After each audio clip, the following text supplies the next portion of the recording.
بسم اللہ الرحمن الرحیم۔ معزز سامعین و ناظرین، پچھلی ویڈیو میں ہم صرف کے بارے میں پڑھ چکے تھے اور آخر پر ہم نے یہ کہا تھا کہ اس کا موضوع لفظ ہے۔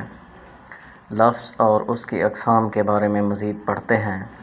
لفظ کیا ہوتا ہے؟ انسان کے منہ سے بولتے وقت جو کچھ نکلتا ہے اسے لفظ کہتے ہیں، اور لفظ کی جمع الفاظ ہے۔ لفظ کی دو قسمیں ہیں، کلمہ اور مہمل۔ کلمہ کیا چیز ہے؟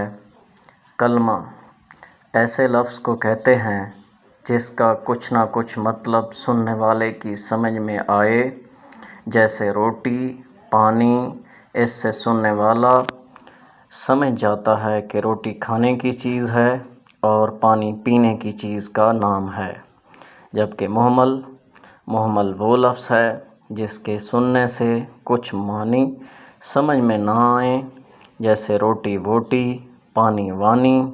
ان مثالوں میں ووٹی اور وانی مہمل ہیں، کیونکہ یہ کسی کھانے یا پینے کی چیز کا نام نہیں اور نہ ان کے کہنے سے کوئی مطلب سمجھ میں آتا ہے۔